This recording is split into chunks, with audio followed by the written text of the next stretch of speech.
यह उन दिनों की बात है जब एक सन्यासी सेब के बाग में अपना समय व्यतीत कर रहे थे। उस समय तक सन्यासी की प्रसिद्धि दूर दूर तक फैल चुकी थी।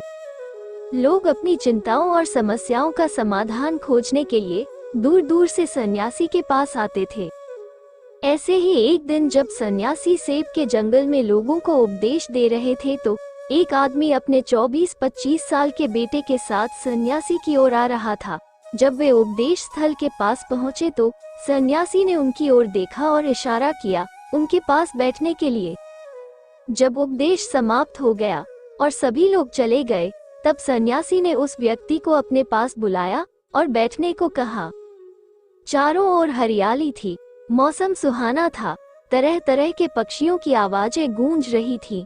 ऐसा नजारा देखकर उस व्यक्ति को अंदर से बहुत शांति महसूस हो रही थी। इसके बाद सन्यासी ने उस व्यक्ति से आने का कारण पूछा।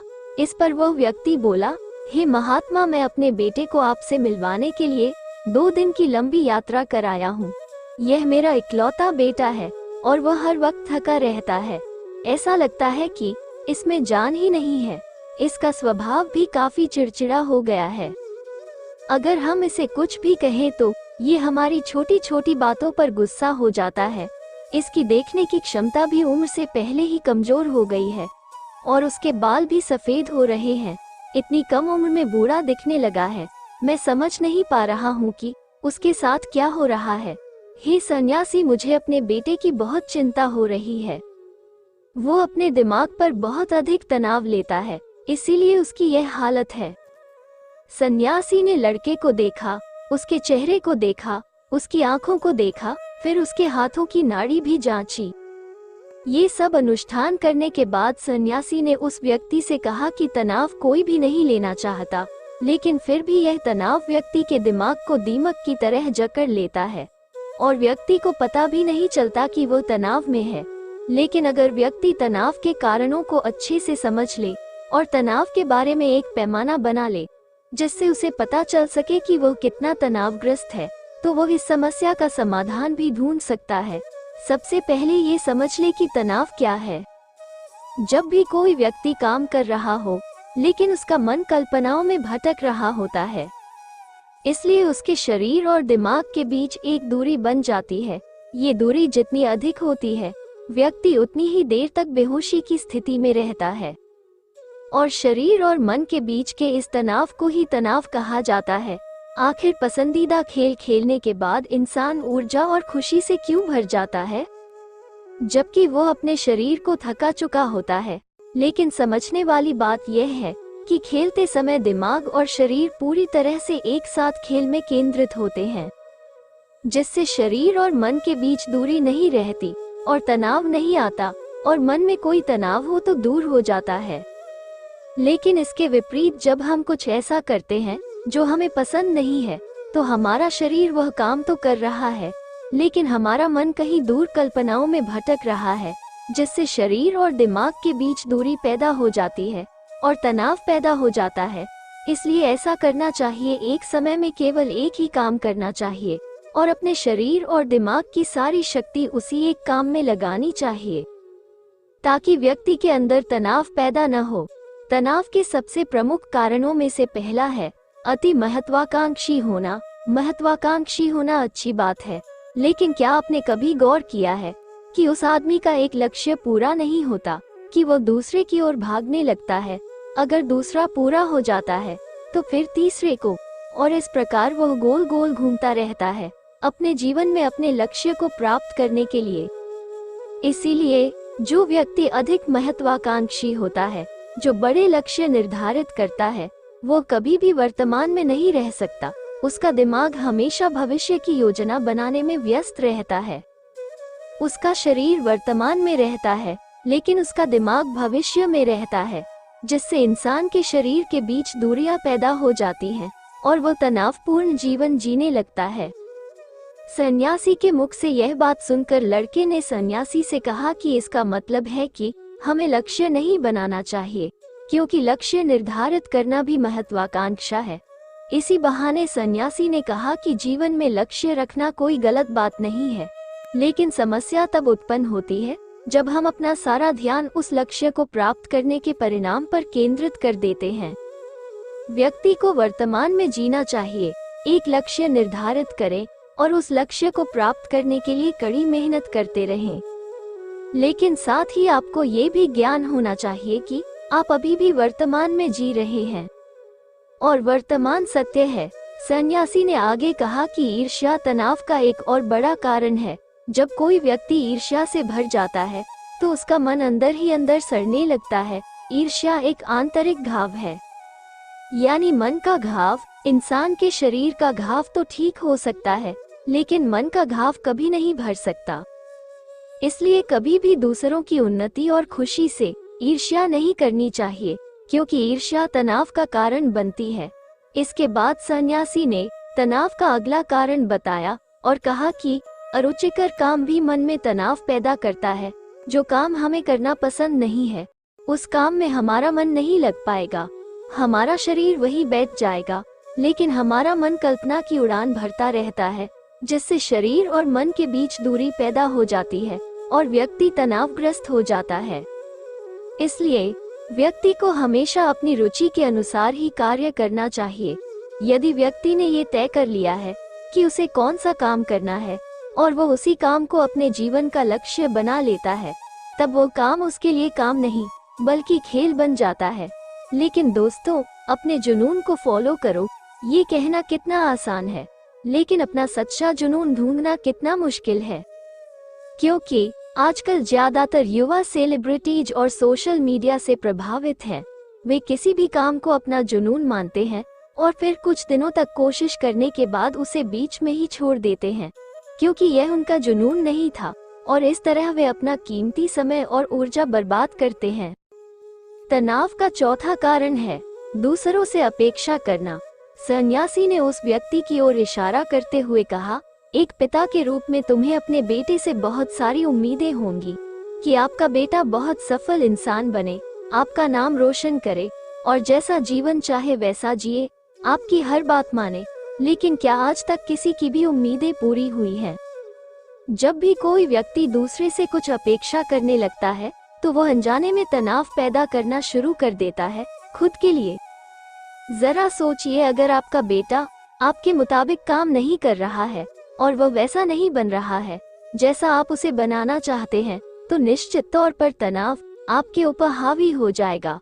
आप तनावपूर्ण जीवन जीने लगेंगे और इस तनाव में आप इस तरह व्यवहार और बातचीत करेंगे कि आपके अपने बेटे के साथ संबंध बद से बदतर होते चले जाएंगे।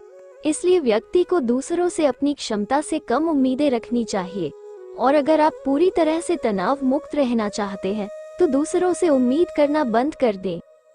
इसके बाद सन्यासी ने कहा कि शारीरिक कष्ट भी मनुष्य के तनाव का एक कारण है।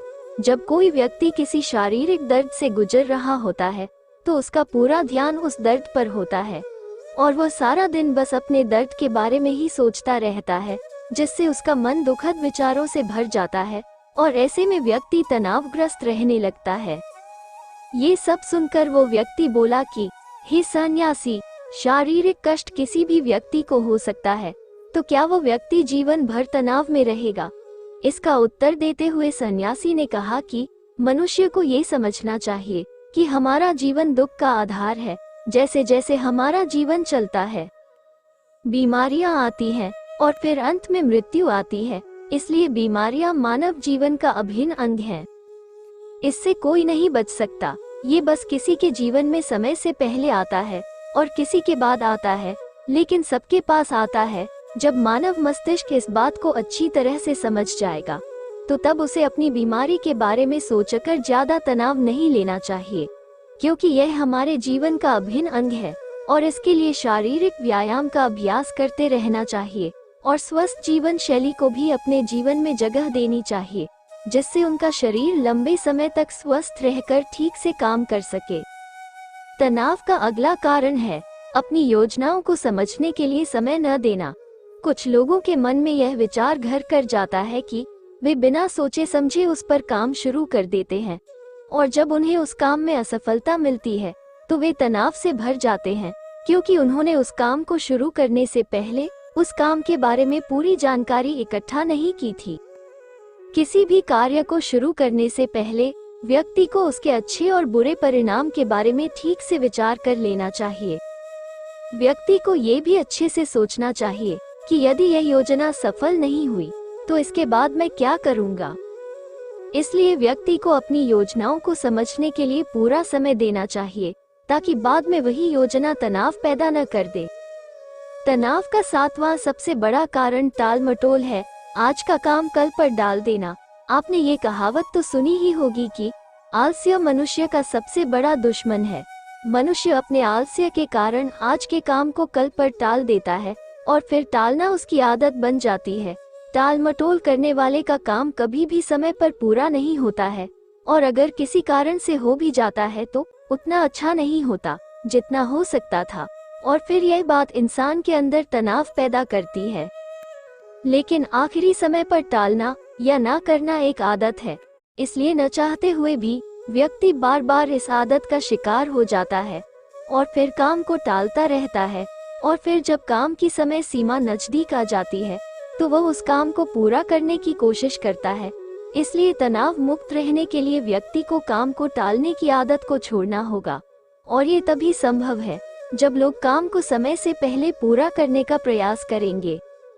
तनाव का आखिरी और सबसे बड़ा कारण है ज्यादा सोचना। लगातार सोचना भी एक बीमारी है और यह उन लोगों में सबसे ज्यादा पाई जाती है जो कल्पनाएं करते हैं, जो अतीत की घटनाओं के बारे में सोचते रहते हैं और जो भविष्य के बारे में बेतहाशा अटकलें लगाते हैं।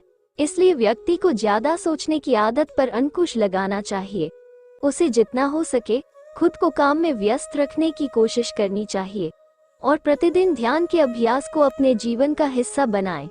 सन्यासी के मुख से ये सभी बातें सुनकर वो व्यक्ति हाथ जोड़कर बोला, हे सन्यासी, मेरा बेटा अभी सिर्फ 20 साल का है और उसे इतनी समझ भी नहीं है कि वो सभी बातों का पालन कर सके। कृपया तनाव दूर करने का कोई आसान तरीका बताएं ताकि मेरा बेटा भी उसे अपना सके और तनाव मुक्त रह सके। उस व्यक्ति की यह विनती सुनकर सन्यासी ने कुछ सोचते हुए उत्तर दिया, यदि आप इतनी सारी बातों का पालन नहीं कर सकते तो इसके लिए एक बहुत ही आसान तरीका है। आप एक समय में एक ही काम करने पर ध्यान केंद्रित करते हैं।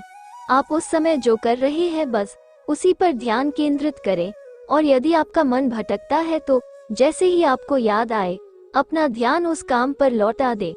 तनाव मुक्त रहने का ये सबसे आसान और अच्छा तरीका है। जब आप खाएं तो केवल खाएं, उसके स्वाद का आनंद लें, उसे महसूस करें।